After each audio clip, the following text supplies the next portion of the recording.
네, 안녕하세요. 이지유 권정한 컨설턴트입니다. 반갑습니다. 제가 오늘 급하게 강의를 하는 이유는 원장님들께서 약수령 논술에 대한 문의가 조금 있고 중위권, 중하위권 이하의 학생들이 서울에 있는 상위권 대학, 최근에는 약수령 논술로 이제 대학교를 좀 업그레이드하는 대학들이 많이 있잖아요. 작년에는 상명대 같은 경우가 있었고 올해는 이제 국민대 같은 경우가 있었잖아요.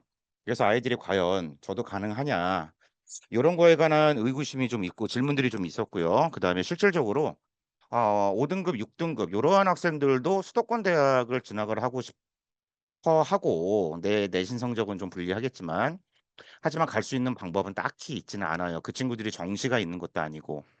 그래서 오늘은 약수령 논술에 대해서 한번 전체적으로 개괄을 한번 잡아보도록 하겠습니다. 네, 여기 보시면요. 3등급, 4등급, 5등급, 6등급 기회의 전형이다. 그러나 아무에게나 그 길을 허락하진 않는다. 학기 초에 누구나 비웃는다. 이거 학기 초에 굉장히 많이 비웃어요. 그 이유는 학생들이 야, 너 약수령 논술에 한번 관심을 한번 가져볼래? 그러면은 학기 초, 즉 3월 달 또는 겨울방학 때 2월 달 고등학교 3학년 올라갈 때죠. 그때 되면 아직까지도 그때도 선생님 저는 인서울권에 갈 수 있을 것 같은데요. 선생님 저 4등급이지만 저 가천대라든가 경기대 이런 데 갈 수 있지 않을까요? 제 내신 성적과 제 학생부로요. 그렇기 때문에 아이들이 학기 초에는 약수령 논술에 많은 관심이 없고 아이 그 논술 아니에요. 이런 식으로 좀 비우는 경향이 좀 있어요. 그런데 그 밑에 하지만 비웃기 전에 네 자신의 내신부터 뒤돌아봐라. 아까 처음에 말씀드렸지만 4등급, 5등급 학생들이 수도권 대학을 진학할 수 있는 액면가로 자신 내신 성적과 학교 생활 기록부를 바탕으로 갈 수 있는 방법은 많이 없어요. 나중에 가면은 여름방학이 지나서 선생님 저 약수령 논술 한번 해볼까요? 그때 이제 그러한 얘기들이 많이 들리는 편이에요. 하지만 그때 하는 것보다 지금 기말고사 끝나고 여름방학이라는 기회가 있을 때 지금부터가 제가 봤을 때는 아이들을 적극적으로 권유를 할 때고 또는 학생들도 내가 약수령 논술에 내 등급에 비해서 좀 열심히 한번 해봐야 되겠다라는 그 시기가 지금이 아닐까라는 생각이 듭니다. 그래서 이러한 자리를 마련했습니다. 자, 이러한 설명들이 있고요. 배포하시거나 이럴 때는 꼭 저희 이지유 거 로고 이런 거 좀 지켜주시고요. 자, 먼저 첫 번째는요. 약수령 논술에 관하여 개략적으로 설명을 드릴 거고요. 약수령 논술의 대학은 과연 어디가 있는지 이 부분에 대해서도 한번 보겠습니다. 약수령 논술은 여기 지금 화면에 나와 있는 것처럼은요. 먼저 많은 대학들이요. 대부분 수능 공통 범위, 즉 수원, 수투, 국어는 뭐 독서, 뭐 이런 쪽, 그다음에 문학 이런 쪽에서 많이 나와요. 그다음에 대부분 모든 대학이 EBS에서 나온다고 보시면 될 거예요. 사실은 거진 100%라고 보시면 돼요. 물론 EBS를 좀 벗어나는 대학도 있는데 거진 100%라고 보시면 되고요. 아이들은 또는 학부모님들은요, 약수령 논술에 대해서 굉장히 생소해하세요. 먼저 약수령 논술을 해봐라라고 얘기하면은 선생님, 제가 논술이 될까요? 논술은 아무나 붙는 것이 아니잖아요라고 얘기를 하는데 그것은 약수령 논술과 기존 논술과의 내용을 혼동하는 것이에요. 기존 논술고사에 비해 문제의 양이 좀 많지만 문제가 굉장히 쉽고 짧은 구성으로 되어 있어요. 또 하나 어차피 아이들은요. 공부를 3등급, 4등급, 5등급, 6등부 학생들도 학교 생활기록부 또는 학생부 교과 전형을 바탕으로 학생부 종합 전형을 바탕으로 수도권 대학 진학이 많이 힘들고 결과적으로는 지방 사립대를 가기도 아이들은 꺼려해요. 그렇기 때문에 대부분의 아이들은 뭐 한다 그러죠? 선생님 저 수능까지 가야 될 거예요라고 한다 그러면 분명히 수원 수투를 아이들이 해야 되잖아요. 열심히. 그다음에 기본적인 국어 공부도 해야 되잖아요. 그것을 공부하는 그 자체가 바로 약수령 논술을 준비하는 것이기 때문에 선생님 약수령 논술까지 도대체 어떻게 준비해요? 수능 준비해야 되는데 아니요. 이게 오히려 그 과정이 될 수도 있습니다. 그래서 수능을 충실하게 준비한 학생들이 해결할 수 있는 문제로 구성이 되어 있는 게 사실입니다. 약수령 논술에 관심이 있는 학생은요. 나중에 최종적으로 내가 어느 대학교의 약수령 논술에 맞는지 또는 논술고사의 학교마다의 출제 유형이 달라요. 그러한 것을 확인해 보고 전략적으로 어디에 원서를 써야 될지 판단을 해 보시면 될 것 같습니다. 고3이라면은 각 학교의 모집 요강 역시 읽어봐야 됩니다. 모집 요강을 읽어보지 않고 네이버에 검색하는 아이들이 있어요. 올해도 약수령 논술이 바뀐 대학이 꽤 많아요. 근데 아이들은 그 화면만 보고 날짜도 안 보잖아요. 네이버를 볼 때. 꼭 올해 거 모집 요강을 보시길 바랍니다. 자, 밑에 표를 보시면요. 약수령 논술은 크게 수학만 보는 대학이 있어요. 수학만 보는 대학 밑에 한국공학대, 한국기술대, 한국외대 글로벌 캠퍼스, 홍익대, 세종 이런 게 있고요. 지금 여기 나와 있는 이 표는 작년도 걸 기준으로 만든 거예요. 이 뒤에 2026학년도 것도 있습니다. 그 다음에 수학이 아니고요. 국어를 보는 학교도 옆에 나와 있어요. 아, 보이시죠? 과천대입니다. 아, 인기가 엄청 많은 대학이고요. 1000명대에 육박하는 아이들을 뽑죠. 굉장히 많이 뽑고 있고요. 그 다음에 작년도에 인서울권에 드디어 나름대로 인지도가 좀 있는 인지도에 비해서는 인서울에서 설마 이 대학이 약수능 논술을 하겠어? 그러한 대학이 상명대가 처음 들어왔죠. 상명대. 자, 바로 위에 있는 대학이 수학 국어를 보는 대학입니다. 자, 밑에 1번입니다. 중하위권 전형의 희망입니다. 아까 처음에 얘기했습니다. 이 말은요. 반대로 처음에는 신경 쓰지도 않는다라는 것이 학기 초에 아이들은 비웃어요. 학기 중에도 비웃어요. 결국에는 여름방학이 끝나고 발등에 불 떨어질 때에 옵니다. 이 얘기를 꼭 전해주시고요. 불 떨어지기 전에 여름방학 되기 기말고사가 끝나기 직전 그때부터 전력 질주를 하길 바랍니다. 나중에 결과적으로 아이들은 약수령 논술을 쓰는 학생들이 굉장히 많습니다. 그러니까 경쟁률이 굉장히 높고요. 그렇지 않으면요. 결과적으로 4등급, 5등급 학생들이요. 지방 사립대 또는 상향 지원에서 수시 다 떨어지고 정시에서 지방 사립대 가게 될 겁니다. 그러면은 열심히 준비해서 동기부여를 좀 해주셨으면 좋을 것 같아요. 동기부여를. 처음에는 겁나 만만히 본다라는 것입니다. 원장님들 지금 만약에 내신성적인 4등급, 5등급, 6등급 되는 아이들한테 약수령 논술 기출문제 작년거나 재작년도 거를 한번 뽑아서 수학 문제를 한번 줘보세요. 국어 문제를 한번 줘보세요. 애들이 대부분 다 선생님 이게 논술이에요? 그러한 표현이 나와요. 그러니까 처음에 굉장히 만만히 본다라는 거예요. 해볼만 하다라는 거죠. 이게 아이들의 자신감을 돋아줄 수 있는 계기가 될 수는 있어요. 하지만 점차 인원이 많아지잖아요. 경쟁률이 높은 전형이에요. 그 밑에 보시면은. 경쟁률이 높다라는 것은 준비를 하고 온 아이들도 있고 하고 오지 않는 아이들도 굉장히 많다라는 거예요. 요거 역시 쉬운 만큼 사실은 굉장히 공부를 열심히 해야 돼요. 선생님 저 이 문제 풀 수 있어요. 요 정도는 가능해요. 아니요. 푸는 방법부터 연습을 해야 돼요. 글씨 못 알아보면 안 되고요. 이쁘게 쓰는 법 아이들이 연습을 해야 되고 자기가 쓰는 거기에 개념이 정확히 들어가 있나 올바르게 답을 과연 산출을 해 있나 올바르게 과연 답을 이끌어냈나 그 다음에 각 문항마다 부분 점수도 있어요. 이 약수령 논술에서는요. 부분 점수의 힘이 굉장히 커요. 그래서 1번에 감점을 당했더라도 2번, 3번 이렇게 난이도가 올라가니까 끝까지 포기하지 말고 풀어야 된다라는 거. 결과적으로는 쉽지만 열심히 해야지 요러한 대학을 갈 거 아니에요. 가천대, 상명대, 삼육대 이런 대학을. 결국엔 떨어질 가능성이 크다는 거예요. 결국에는. 그렇기 때문에 선생님 저 이거 풀 수 있어요. 아까 전에. 나중에 이런 친구들 떨어져요. 분명히 앉아서 굉장히 잘해야 돼요.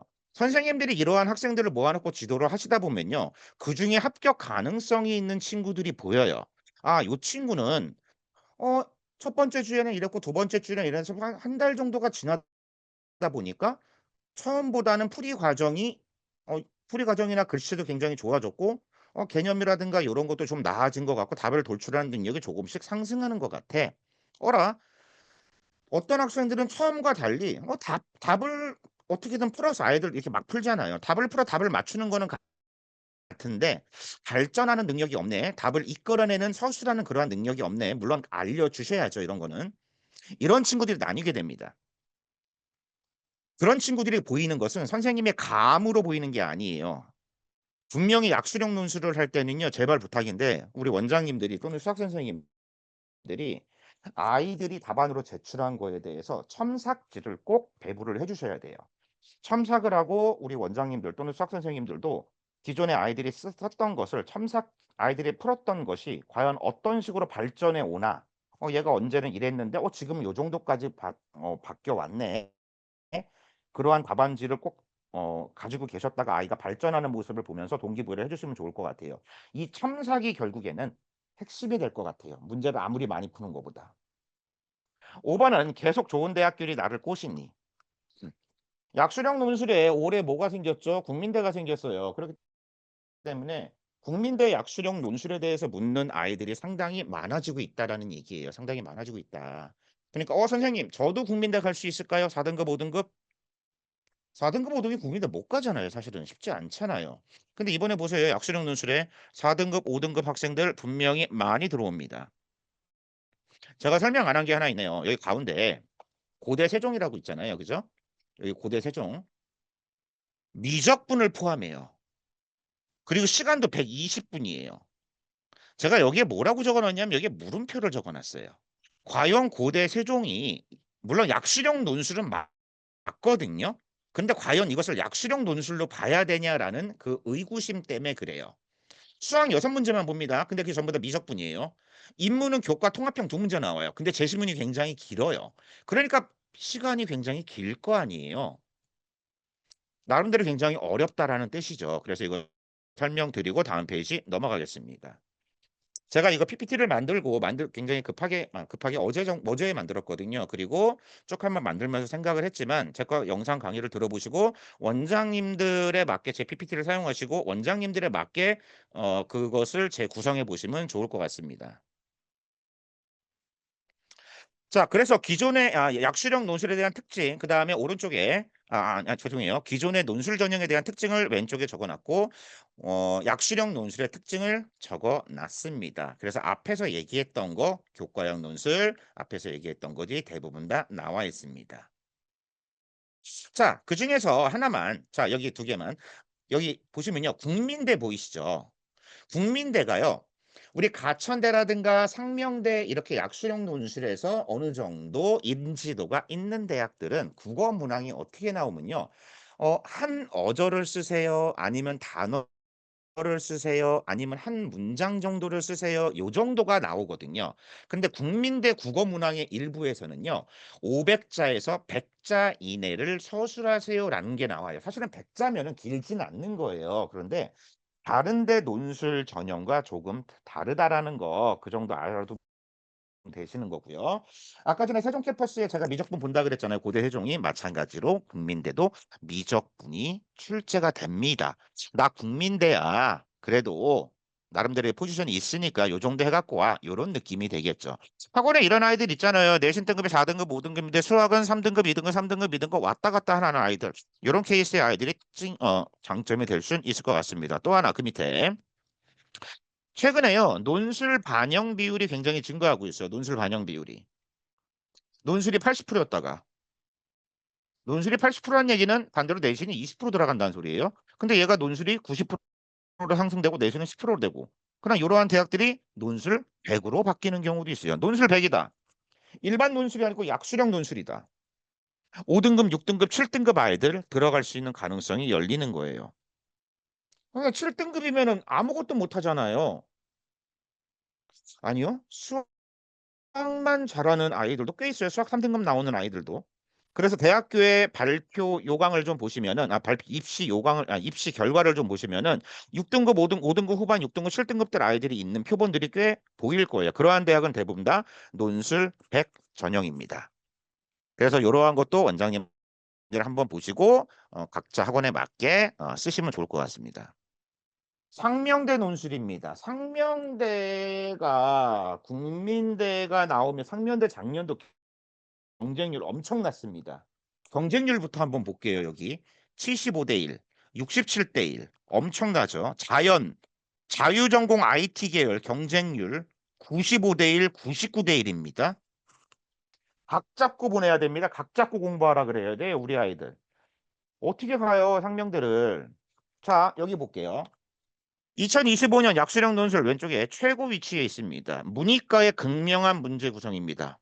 문제 구성 한번 봐볼게요. 문항수 8문항, 9문항, 국어 2문항, 자연은 수학 8문항.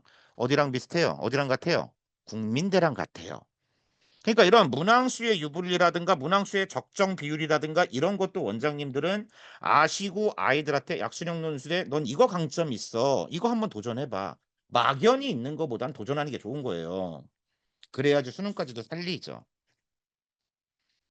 자, 그렇게 되고요. 자, 내신 반영은 문술 90에 내신이 10% 반영됩니다. 그럼 내신 반영을 한번 봐볼게요. 내신이 있는 대학이니까. 자, 여기 있죠. 1등급 100점입니다. 2등급 98점. 2점 차이 나네요. 아까 했었죠. 여기도 2점 차이 나네요. 문제 안 됩니다. 여기도 2점 차이 나네요. 문제 안 됩니다. 여기 4점 차이 나네요. 알아? 여기서부터 약간 문제가 될 수 있어요. 약간 문제가 될 수 있어요. 여기서부터는 여기서 일단 자르세요. 여기서 일단 자르시고 6등급 애들 오지 말란 소리예요. 6등급 애들 오지 말란 소리인데 자, 지금부터 상명대의 교과 전형의 분포는요. 대략 2점대 중반 정도에서 2점 한 2.6, 2.7 그 정도 선에서 형성이 되거든요.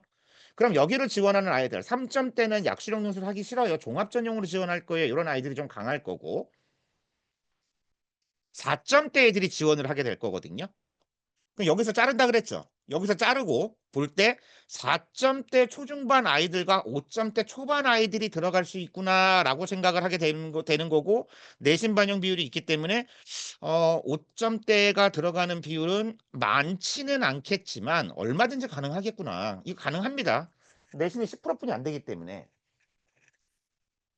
한 문제나 부분 점수 맞으면 게임 끝나는 거거든요. 그다음 또 하나 다른 데랑 좀 특이하게 진로 선택 과목도 최대 3개까지 반영한대요. 진로 선택 과목. 자, 내가 만약에 진로 선택 과목을 B를 받았어요. 그럼 96점이죠. 96점 어디에 해당하죠? 교과 환산에서는 3등급에 해당하죠. 근데 진로 선택 과목이 A인 친구들이 있잖아요. 우리가 흔히 내신 산출을 할 때 진로 선택 과목을 빼고 생각하는 경향이 강하거든요.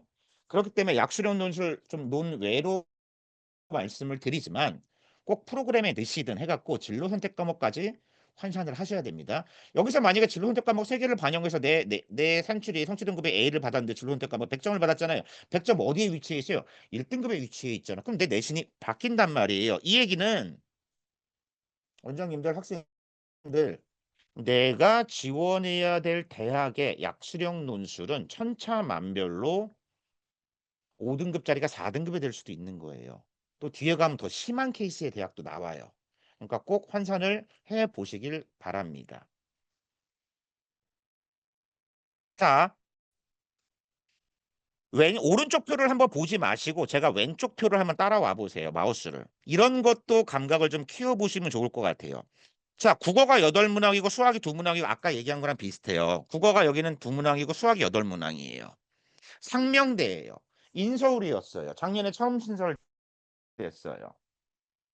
경쟁률은 박 터질 거라고 예상을 했고 학생들은 상명대 문제가 어렵지는 않은데 3점짜리 초중반형 문제로 포진이 되어 있거든요.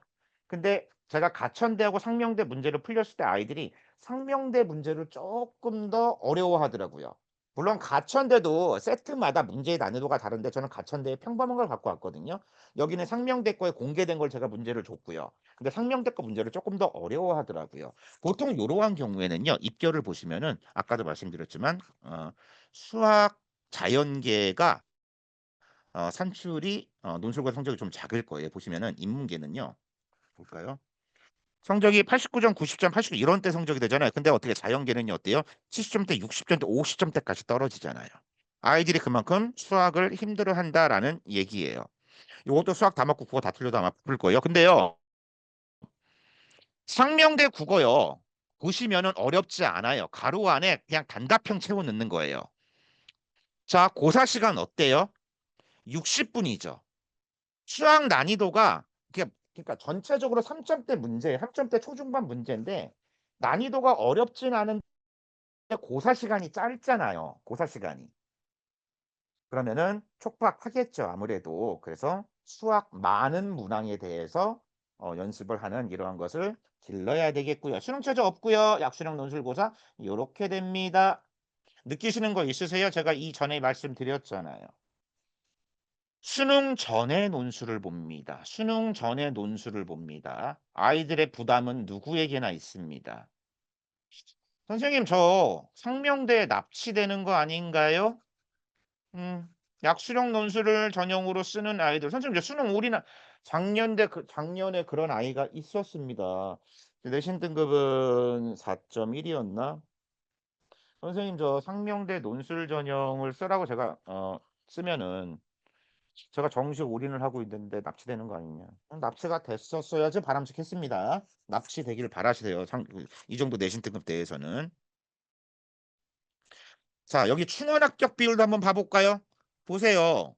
약수령 논술은 대부분 충원이 안 돌아요. 충원이 안 돌고 인문 같은 경우에는 내신 등급 볼까요? 4등급, 5등급 대 아이들 아까 제가 얘기한 대로 포진돼 있죠. 여기도 마찬가지죠. 논술고사 많죠. 논술고사 성적이 높죠.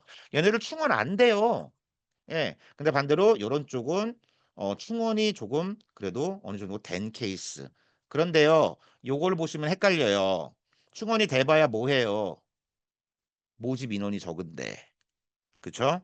상명대는 모집 인원이 적다. 그래서 확실한 수학에 강점이 있는 애들. 아마 요 아이들이 국민대랑 같이 맞물릴 가능성이 커요. 국민대랑. 예. 자, 넘어가겠습니다. 제가 여기서 말씀드리는 것은 요런 내용을 설명회의 포인트를 잡으시라는 얘기예요. 교과 환산 점수. 요럴 때의 난이도는 어떨 거고 어떨 거고. 예. 진로 선택 과목 요런 것들. 요거 고사 시간도 좀 보셔야 돼요.